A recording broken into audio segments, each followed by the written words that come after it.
بسم اللہ الرحمن الرحیم۔ آج ایک بہت ہی عام سوال حافظ محمد عثمان صاحب نے پوچھا ہے، اور وہ یہ کہ کہتے ہیں کہ کیا جماعت ثانیہ کے لیے اقامت پڑھی جا سکتی ہے یا نہیں۔ معزز سامعین، یاد رکھیے کہ فرض نماز کے لیے اقامت اور اذان دونوں سنت مؤکدہ ہیں، اور جو جماعت ثانیہ ہے، پہلی بات تو یہ ہے کہ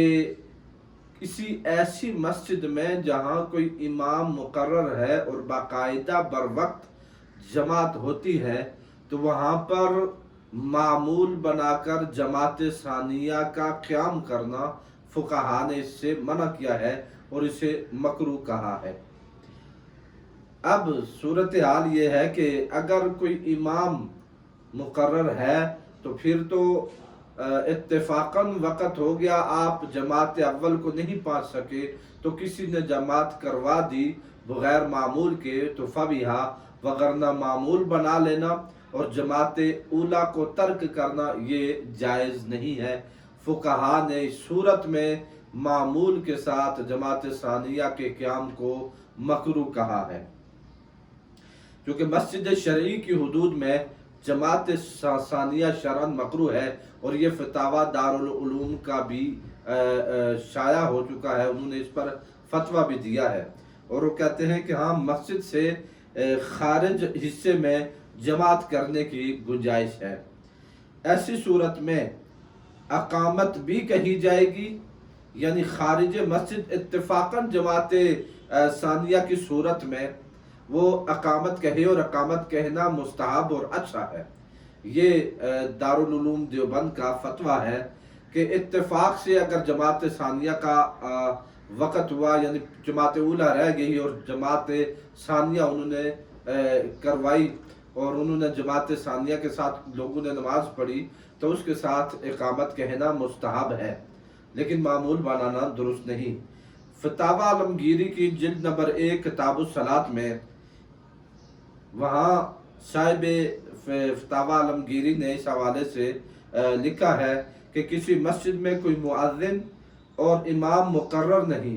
اور اس میں گروہ در گروہ جماعت سے نماز پڑھتے ہیں، تو افضل یہ ہے کہ ہر فریق علیحدہ اذان اور اقامت سے نماز پڑھے۔ گویا فقہا نے اس بات کو بیان کیا ہے، اور فقہ کی مختلف کتب میں اس کو بیان بھی کیا گیا ہے کہ کوئی جماعت ثانیہ کا قیام کرتا ہے تو وہ اس کے ساتھ اقامت کہے، اور اقامت کہنے میں کوئی حرج نہیں ہے۔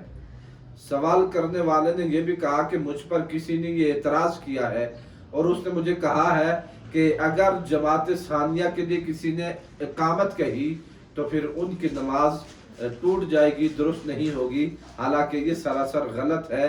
یاد رکھیے، خارج الصلاۃ کوئی بھی عمل نماز کے فساد کا باعث نہیں ہوتا۔ نماز ٹوٹتی ہے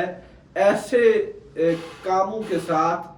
ایسے افعال کے ساتھ جو نماز میں ہی سر انجام پائے۔ نماز کے اندر کوئی ایسی حرکت کی جائے تو اس سے نماز ٹوٹ جاتی ہے۔ نماز کے باہر کوئی حرکت کی اور پھر نماز شروع کی تو اس پہلے والی حرکت کا اثر نماز پر نہیں پڑتا، نہ ہی بعد میں کی جانے والی کوئی ایسی حرکت جو منافی نماز کے ہو، نماز کے بعد کی تو اس کا نماز میں، جیسے مثلا ایک چھوٹی سی مثال ہے کہ جیسے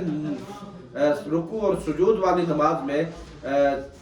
کسی نے اگر قہقہ لگایا تو اس کی نماز اور اس کا وضو ٹوٹ جائے گا، مگر خارج الصلاۃ اگر کوئی قہقہ لگاتا ہے تو اس کی نماز نہیں ٹوٹتی۔ تو اس خارج الصلاۃ کے قہقہ مارنے کا اثر نماز پر نہیں پڑتا۔ اسی طرح اگر کوئی اقامت کہے تو اقامت کہنا تو مستحسن ہے، مستحب ہے، اچھا ہے، سو اس سے تو ویسے بھی نہیں ٹوٹتی۔ اور اگر کوئی ایسا عمل ہو جو خارج الصلاۃ ہو تو اس سے نماز پر کوئی اثر نہیں پڑتا۔ یہ الگ بات ہے کہ وہ فی نفس ہی جائز ہے یا ناجائز ہے، الگ ایک مسئلہ ہے، لیکن کوئی بھی ایسا عمل جو خارج الصلاۃ ہو اس سے نماز پر اثر نہیں پڑتا۔ تو رہی بات اقامت کی، تو اقامت